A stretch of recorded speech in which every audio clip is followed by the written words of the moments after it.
사람은 눈으로 이렇게 사물을 봅니다.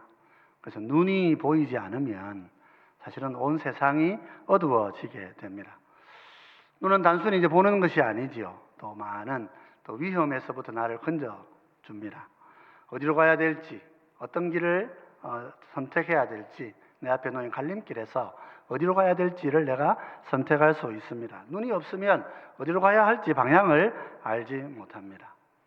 눈은 또 우리를 보호하지요.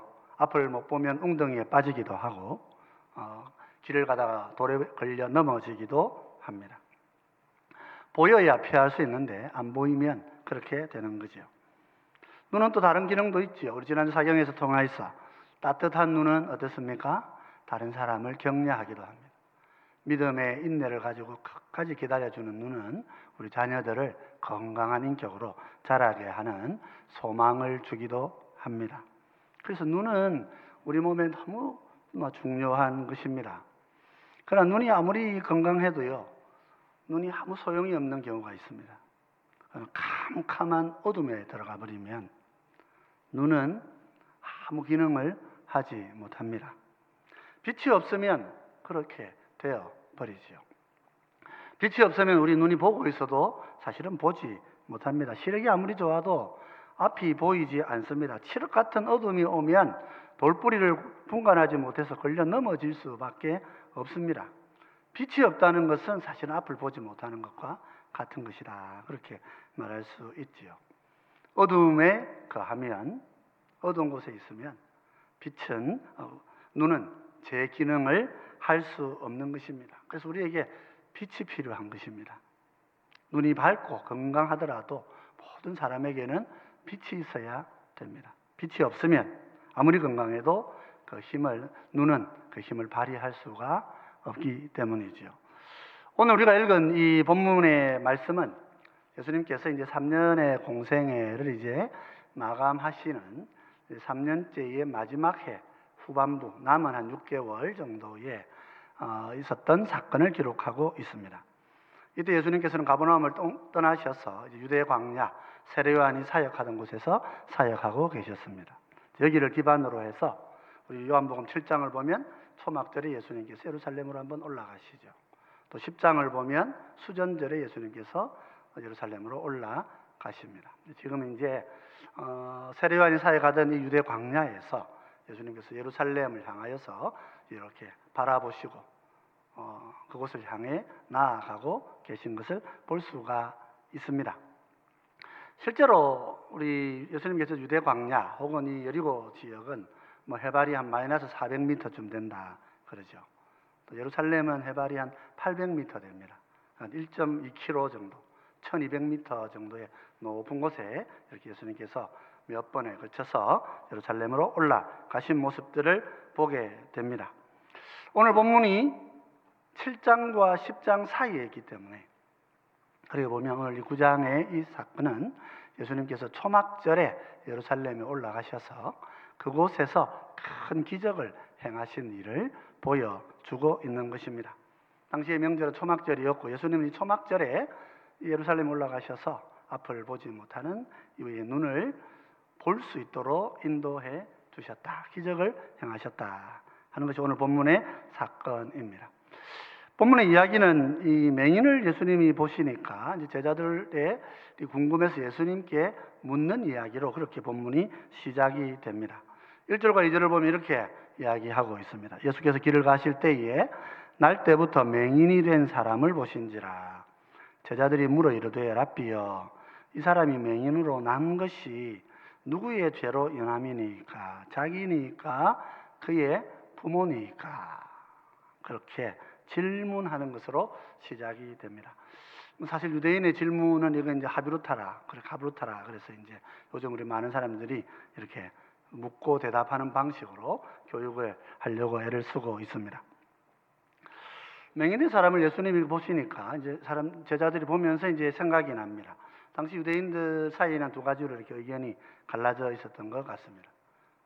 아이가 날 때부터 이렇게 신체가 문제가 생겨서 태어나는 것, 누구의 죄 때문이냐? 여러분 누구 죄 때문이라고 생각하십니까? 부모가 하나님 앞에 크게 죄를 지었기 때문에 하나님께서 그 부모를 탓하고 책망하시려고 그렇게 아이를 못 보게 혹은 몸이 좋지 않게 태어나게 하시는 것이다. 그래서 부모의 죄가 크다 이렇게 생각할 수 있죠. 다른 한편으로는 또 생각할 수 있는 게 뭡니까? 이 애가 뭐가 이렇게 좀 삐뚤고 잘못되어 있기 때문에 하나님께서 아시고 얘는 이런 벌을 주시는 거다. 그렇게 말할 수 있습니다. 사실 부모의 죄 때문이다 그러면 문제가 됩니다. 예수님은 부모 죄로 자녀를 심판하지 않으신다. 하나님 그렇게 말씀하셨는데 그러면 좀 성경하고 좀 상충하는 부분이 있죠. 어린아이가 태어나지도 않았는데 하나님이 죄인이라고 이렇게 말씀하시면 그러면 이건 하나님 너무 가혹하신 거 아니냐 그런 생각을 할 수 있는 것입니다. 당시 이제 제자들이나 유대인들, 유대 랍비들은 사실은 하나님께로부터 이런 문제가 있는 일이 기인한다. 그렇게 말하기가 두려웠던 거예요. 그 시대 사람들은 그렇게 말할 수 없었던 것이라 이렇게 볼 수 있습니다. 하나님은 선한 하나님이시고 모든 걸 좋은 것만 주셔야 되는데 어떻게 이렇게 안 좋은 걸 주실 수 있겠느냐. 그러니까 이 안 좋은 이 일이 하나님께로부터 기인한다 그렇게 말할 수가 없으니까 원인을 이제 사람에게 찾는 거죠. 사람에게 찾으면 애꿎은 부모를 탓할 수 있고 아니면 그 병든 그 환자 아픈 사람을 가지고 그렇게 탓을 할 수가 있는 것입니다. 오늘 본문에 예수님은 분명히 대답을 해주십니다. 이것은 부모의 죄도 아니고 아이의 죄도 아니란 말이에요. 내가 몸이 이렇게 장애로 태어나고 문제를 가지고 태어나고 하는 이런 것들은 하나님께서 자기의 영광과 일을 나타내시려고 하나님이 그렇게 하시는 거다. 3절은 이렇게 대답을 합니다. 예수께서 대답하시되 이 사람이나 그 부모의 죄로 인한 것이 아니라 그에게서 하나님이 하시는 일을 나타내고자 하심이라. 그럼 얼마나 참 감사한 선언입니까? 하나님께서 이 참 장애를 가진 부모들의 마음, 장애를 가진 자녀를 낳은 부모의 마음, 또 장애인으로 날 때부터 살아야 되는 이 사람의 마음, 하나님이 예수님께서 일고에 그냥 위로의 말씀을 주시고 계신 것이지요. 물론 그렇다고 우리가 이걸 일반화해가지고 죄 때문에 무슨 일이 생기는 건 아닙니다. 이렇게만 볼 수는 없을 것 같습니다. 우리 엘리사의 종으로 있던 우리 게하시의 이야기 우리는 알고 있습니다.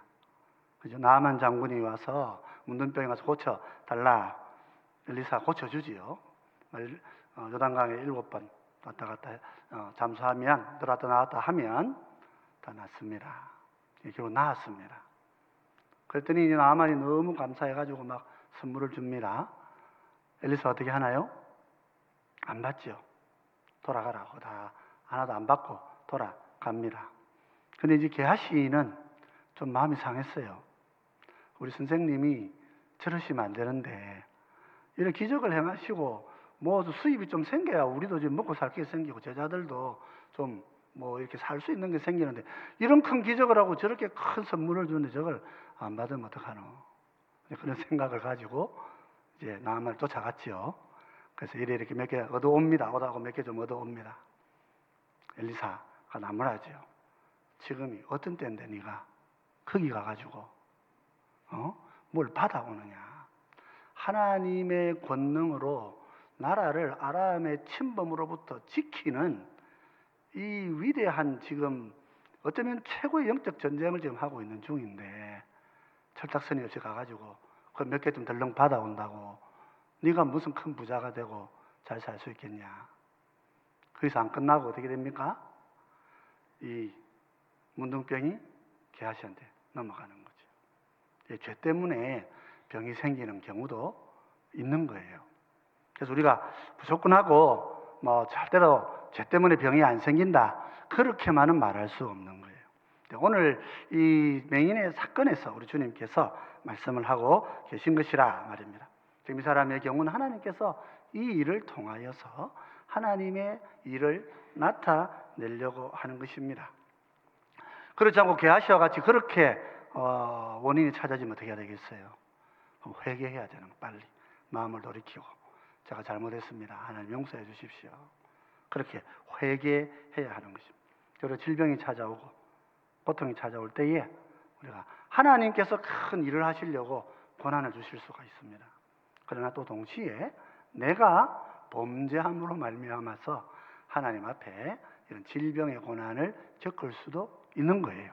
그때 하나님이 성령으로 인도하시는 뜻을 좇아서 회개하고 믿음으로 돌이켜야 될 때가 있는가 하면 하나님의 일하심을 기다려야 될 때가 있는 거죠. 오늘 본문에서는 예수님께서 이 사람의 경우는 앞을 보지 못하는 이 사건을 통하여서 하나님께서 일하신다, 그렇게 말씀하십니다. 그러시면서 의미심장한 말씀을 하셨어요. 5절에 이렇게 말씀하십니다. 내가 세상에 있는 동안에는 세상의 빛이다, 그렇게 말씀하셨어요. 빛이신 주님께서 세상에 찾아오십니다. 빛이 찾아오시니까 어떤 일이 일어납니까? 앞을 보지 못하는 사람이 이제 빛의 힘을 얻어서 앞을 보게 되죠. 예수님께서 땅에 침을 뱉어가지고 진흙을 이겨서 이 사람의 눈에 발라주십니다. 그리고 실로암에 가서 씻으라, 못에 가서 씻으라. 이 사람이 어떻게든 내려갔습니다. 내려가서 앞을 전혀 보지 못하고 날 때부터 본다는 게 무엇인지를 모르는 사람이죠. 내려가서 씻었는데 깨끗하게 나왔어요. 밝은 눈을 가지고 예수님께로 돌아온 것 같습니다. 7절을 보면 이렇습니다. 이르시되 실로암 못에 가서 씻으라 하시니, 실로암은 번역하면 보냄을 받았다는 뜻이라. 이에 가서 씻고 밝은 눈으로 왔더라. 이 사람이 보게 되었지요. 사실 우리가 사는 세상에서 날 때부터 이렇게 앞을 못 보는 이런 사람이 수술을 통해서 시력을 회복한다, 참 쉽지 않은 일이지요. 물론 상황에 따라서 의술이 발전해서 시력을 돌릴 수 있다, 그런 이야기를 할 수 있겠습니다만, 오늘 본문은 돌이킬 수 없는 소경이 앞을 보게 되었다 하는 것을 전제하고 있습니다. 이 사람이 눈을 뜨니까 어떻게 돼요? 반응이 두 가지가 나타납니다. 어떤 사람들은 너무 놀래가지고 이런 일이 어떻게 있을 수 있느냐 기뻐합니다. 다른 사람은요, 저 사람 닮긴 닮았는데 그 사람 아닌 것 같아, 이렇게 하면서 의심하는 거예요. 그죠? 보고 있다고 다 보는 게 아닙니다. 보고는 있는데 제대로 분별을 못하는 사람들도 많이 있습니다. 어떤 사람은 정말 그 사건을 보고 정말 예수님께서 큰 일을 하셨구나 그렇게 생각하고 뛸 듯이 기뻐하고 놀라고 충격을 받지만은, 다른 사람은 의심하죠. 저 사람이 그 사람 맞나? 아니가? 내가 잘못 봤겠지, 그렇게 생각하는 거죠. 물론 이 문제는 쉽게 해결이 됩니다. 이 사람 내가 바로 그다, 그렇게 자기를 밝혔기 때문이지요. 결론은 쉽게 났습니다마는, 눈을 가진 사람이 어떤 일을 본다고 해서 본다고 그걸 분별할 수 있는 건 아니라는 사실이 오늘 본문 속에 잘 고스란히 이렇게 드러나 있는 것입니다. 제자들이 이 사람이 맹인으로 난 이유를 물었을 때 예수님께서는 이것은 사람의 죄가 아니다, 그렇게 말씀하셨어요. 그래서 하나님께서 원인을 가지고 계신 것이다, 하나님이 이유가 있으시다 하는, 이 사람의 눈을 환하게 열어주신 하나님의 일을 하려고 하시는 것이다. 어떻게 하나님의 일이 드러납니까? 본문 4절 5절은 이렇게 예수님의 대답이 나왔죠. 우리 4절 5절 같이 한번 읽어보십시다. 때가 아직 낮임에 나를 보내신 이의 일을 우리가 하여야 하리라. 밤이 오리니 그때는 아무도 일할 수 없느니라. 내가 세상에 있는 동안에는 세상의 빛이로라. 예수님께서 자기 입가 계신 지금이 낮이라 그렇게 말씀하셨어요. 주님이 계신 이 낮에 주님께서 세상의 빛으로서 아버지의 일을 하실 것이다, 그렇게 말씀하시고 이 소경의 눈을 열어 앞을 보게 하신 거예요. 이 사건은 이 사람의 육의 눈을 환하게 열어주신 사건입니다. 오늘 본문에서 사실 말하고자 하는 아버지의 일이 무엇입니까? 그것은 1차적으로 보면, 사건의 표면적인 의미에서 보면 하나님께서 보내신 예수님을 통하여서 육신의 눈이 앞을 보지 못하는 사람이 육신의 눈을 열고 이렇게 세상을 보게 되는 이야기입니다. 그래서 사실 우리 눈은 말입니다. 사람의 눈은 육의 눈만 있는 게 아닙니다. 육안의 눈만 있는 게 아니죠. 사람의 눈은 몇 가지가 있습니다. 그 지안이라고 하는 것도 있습니다. 지식의 눈이 있습니다. 배우지 않고 이렇게 학문을 공부하고 연마하지 않으면 지식의 눈이 어두워서 어둠을 헤매는 사람들이 많이 있지요. 알면 아는 만큼 보이는 거예요. 우리도 이번에 이제 해외에 신약 성경의 그 지리 연구를 지리를 공부하러 나가는데요. 다 똑같이 가도 많이 아는 사람이 많이 보이는 거예요. 잘 모르면 안 보이는 것입니다. 지안이 열리지 않으면, 그죠? 앞을 보지를 못하는 거예요. 그것만 있는 게 아니지요. 영안이라는 것이 있습니다. 영의 눈이 어두우면 예수님이 보이지 않는 것입니다. 영의 눈이 밝히 이렇게 밝아져 있지 않으면 하나님께서 우리에게 하시는 은혜의 일을 알지 못하는 것이죠. 사실 오늘 본문은 앞 못 보는 맹인의 육신의 눈을 뜨는 사건이지만은, 뜨게 하는 사건이지만은, 하나님께서 영광을 나타내 보이시는 일은 뭡니까? 이 사람의 영의 눈을 열어주시는 것이라 말입니다. 우리는 영안이 어두우면 하나님의 나라를 보지 못합니다. 하나님의 나라를 보는 눈은 이렇게 육신의 눈으로 보여지는 것이 아닙니다. 물론 그것도 증거로 나타나기도 하지만은, 하나님의 나라를 보는 눈은 영적인 눈이 열려져야 되는 것이지요. 물론 사람들은 내가 소경이 아니라고 그렇게 주장합니다. 내가 육으로 보고 있는데 보는 이게 전부이지, 분명히 내가 다 보고 있는데 무슨 내가 소경이냐, 그런 생각을 합니다. 내가 이렇게 눈을 뜨고 있는데 뭘 내가 못 본다고 말하느냐. 근데 당장 오늘 본문의 이야기도 보면 그렇죠.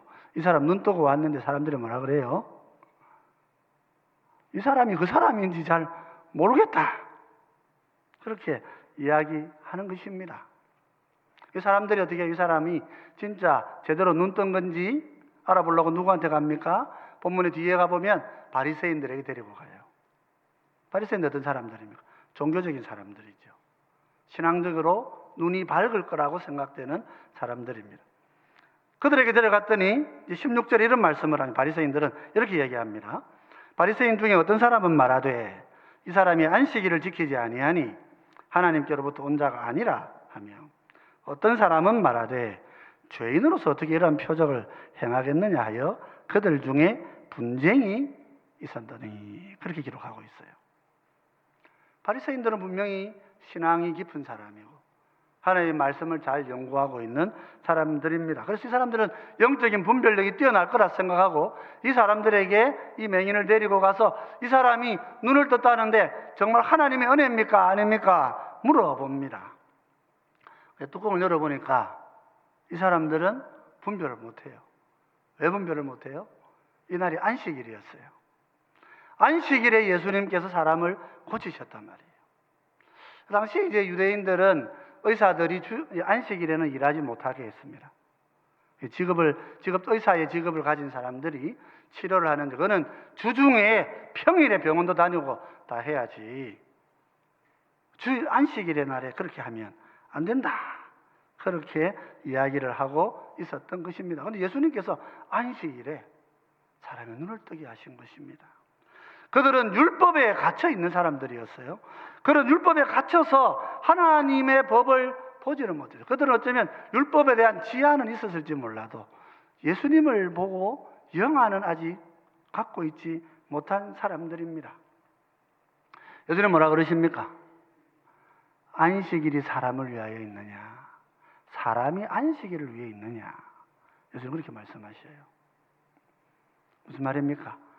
안식일을 지켜야 됩니다 하면서 예수님은 우리 하나 율법에는 안식일을 지키라, 그날에 일하지 마라, 노동하는 것, 생산하는 일들을 멈추라, 이렇게 말씀하고 계신데, 그 말씀에 여러 가지 해석을 덧붙여서 안식일에는 몇 보 이상 걸으면 안 되고 얼마 이상 지나가면 안 된다, 지금도 유대인들이 사는 아파트에는 주일 안식일이 되면 엘리베이터가 안 움직이죠. 다니면 안 된다는 거죠. 그들은 안식일을 그렇게 지킵니다. 예수님 뭐라 그러셨습니까? 안식일이 사람을 위해서 주신 하나님의 은혜의 날 아니냐 말이에요. 하나님께서 이 땅에 우리에게 참 쉼을 주시려고 안식일을 주시고 하나님의 쉼에 동참하게 하시려고 이 날을 주셔서 우리의 질병과 고통과 노동의 수고에서 우리를 자유롭게 하신 날이라고 그렇게 안식일을 주신다고 하셨는데, 예수님께서 안식일에 앞 못 보는 맹인의 눈을 뜨게 하셨다. 그러니까 그 사람 안식일 안 지킨 사람인데 어떻게 그 사람이 하나님의 일을 하겠느냐. 다른 사람이 그 말을 들어보면 일리는 있는데 다른 질문이 생기는 거죠. 죄인이 어떻게 앞 못 보는 사람의 눈을 볼 수 있게 하겠느냐. 결국은 바리새인들도 논쟁이 일어납니다. 논쟁이 일어나니까 어떻게 돼요? 이 맹인을 데려옵니다. 맹인 되었다가 눈 뜬 사람을 데려오죠. 데려와서 너는 그 사람 누구라고 생각하느냐 물어봅니다. 아니 내가 다 설명해 드렸는데 왜 또 물어봅니까? 당신들은 그러면 예수님 제자 되려고 그럽니까? 그러니까 날 때부터 이 앞도 못 보던 죄인 된 네가 어떻게 우리한테 뭘 가르칠 게 있다고 함부로 그런 소리 하냐고 막 퇴박을 하고 나무랍니다.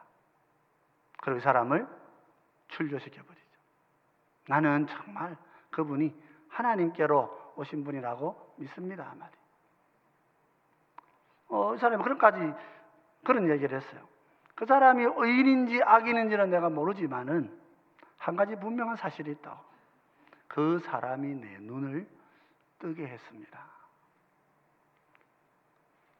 이 분명한 사실 앞에서 바리새인들은 아무런 할 말이 없는 거예요. 그냥 사람을 출교시켜 버리게 됩니다. 예수님이 소식을 들으시지요. 눈을 뜨게 한 그 사람을 찾아가셨어요. 찾아가셔가지고 네가 인자를 믿느냐 하고 물어보셔요. 사실 이 사람은 아마 예수님을 제대로 못 봤을 가능성이 많습니다. 우선은 앞이 안 보이는 상태에서 예수님이 이제 침을 발라가지고 이렇게 갔다 오라 했으니까 내려갔다가 왔는데 사람들이 와서 막 소란하고 막 의견이 나눠주고 이러는 통에 예수님을 못 봤을 수도 있죠. 예수님이 사람 찾아오시는 거예요. 육의 눈을 뜨게 하신 이 사람을 주님은 다시 찾아오셔서 말씀하시죠. 네가 인자를 믿느냐? 이 사람 대답은 뭐였어요? 선생님, 그분이 누굽니까? 그분이 누군지 나한테 가르쳐 주시면 내가 그분을 믿겠습니다. 그럴 때 요한복음 우리 오늘 본문 37절 38절은 이렇게 이야기합니다. 같이 한번 읽어보십시다. 예수께서 이르시되 내가 그를 보았거니와 지금 너와 말하는 자가 그이니라. 이르되 주여 내가 믿나이다 하고 절하는지라. 예수님께서 이 사람의 육의 눈을 뜨게 해주셨는데 아직 이 사람은 인자가 누군지 알지 못하고 있었어요. 사람들 속에 이렇게 저렇게 얽히고 설켜서 이 사람이 추방당하게 되었을 때 주님 이 사람 찾아와요. 네가 인자를 믿느냐? 누군지 모르겠습니다. 지금 보고 있는데도 몰라요. 육안은 가졌지만 영안은 없는 거예요. 예수님께서 이 사람에게 말씀하시는 거죠. 내가 그이다. 이 순간에 이 사람의 영의 눈이 환하게 열려지는 것입니다. 39절에서 예수님이 이 사건을 이렇게 평가하십니다. 예수께서 이르시되 내가 심판하러 이 세상에 왔으니 보지 못하는 자들은 보게 하고 보는 자들은 맹인이 되게 하려 함이라 하시니 그랬습니다. 세상의 빛으로 오신 예수님은 보지 못하는 자들의 눈을 열어주시는 것입니다. 주님은 육안만을 열어주시는 분이 아닙니다. 이 사건은 이 사람의 육안을 보게 하는 사건이 아니란 말이죠. 이 사건은 주님 앞에서 주님을 만난 영안이 어두운 우리들이 주님의 빛 안에서 내 시력을 찾는 이야기를 우리 가운데 알려주고 있는 거예요. 당시 바리새인들이 예수님의 말씀 듣고 그렇게 얘기하죠. 우리도 맹인입니까? 예수님 대답이 뭡니까? 네가 안 보인다 그러면 용서를 받을 것인데 보인다고 하니까 네가 맹인이고 죄인이다. 거짓말하고 있다는 거죠. 육으로 본다고 하는데 속아가지고 영으로 못 보면서도 이스라엘 민족 앞에서 자기가 영 안에 있는 사람인 것처럼 영적인 일을 분별할 수 있는 것처럼 내가 구약 성경의 지식을 지안을 가지고 영안을 가지고 있는 것처럼 그렇게 사람들을 속이고 거짓 일을 하고 살아오지 않았느냐 말이죠. 그죠? 그런 것입니다, 여러분. 그렇습니다. 우리가 육신의 질병을 고친 이 사건은 주님께서 육신을 고치신다는 것은 이미 앞에서 많이 말씀하신 이야기예요. 이제 십자가를 앞에 두고 주님께서 말씀하시는 거예요. 한편으로 우리에게 경고하십니다. 모르면서 영적으로 보지도 못하면서 마치 내가 다 보고 있는 것이냐 혹세무민하는 사람들이 되어서는 안 된다는 거지요. 또한 동시에 주님이 오시면 안 보이던 것이 보이게 된단 말이에요. 육안을 뜨고 사물을 보는 정도가 아니고 내 앞에 주님이 서 계셔도 눈으로는 보이는데 못 알아보는 그런 눈이 아니고 주님이 오시면 내 눈이 열려지고 내가 그분을 알아보고 내가 영원한 나라를 깨닫게 되고 영생을 깨닫게 되고 주님과 함께 살아가는 새 생명의 날들을 꿈꾸게 되고 그것이 눈에 보여서 이 땅에서는 때로 고난이 있고 아픔이 있고 어려움이 있어도 그 나라를 영원히 소망하고 바라보고 나아가는 영의 세계를 보는 하나님의 사람으로 우리를 그렇게 만들기 위해서 주님이 십자가의 길을 가신다. 그렇게 우리에게 말씀하고 계신 것입니다. 사랑하는 성도 여러분, 오늘 우리의 눈은 어떻습니까? 저도 최근에 이제 그 안경을 한 5년 동안 썼던 그 안경을 저로 좀 바꿨습니다. 안경 한 5년 쓰니까 이제 우리 노장로님 말씀하시더라고요. 이 지금 목사님 안경을 5년씩 쓰고 그래 계시면은 눈이 더 나빠집니다. 이러시면서 이제 새 안경을 이렇게 좀 바꿔 주셨는데요. 이렇게 보니까 훨씬 표정도 좀 잘 보이고 그렇습니다. 우리의 관심이라는 게 항상 육의 일에 있는 거죠. 눈이 이렇게 열리면 사람들의 표정도 보고 함께 대화도 하고 그 얼굴 속에 나도 함께 같이 대할 수 있는 새로운 관계들이 열리는 거 아닙니까? 예수님이 오시면 어떻게 된단 말이에요? 우리의 어두운 시력이 회복될 뿐만 아니라 영의 어두운 영안이 주님이 오시면 환하게 열리는 것입니다.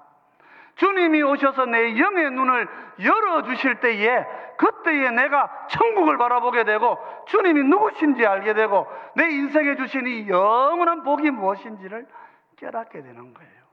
주님이 가까이 계시면 우리의 영의 눈은 항상 열려 있는 것입니다.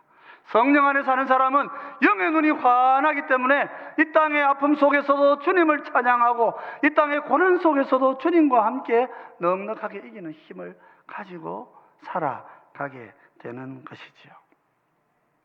그러면 성도 여러분, 우리가 육안에 관심을 가지고 지식의 눈에 관심을 가지고 그것 위하여서 우리의 삶과 우리의 모든 것을 투자하고 희생할 경우들이 많이 있습니다만 오늘 주님 우리 가운데 오시면 영의 눈을 환하게 떠여주시는 분이시다.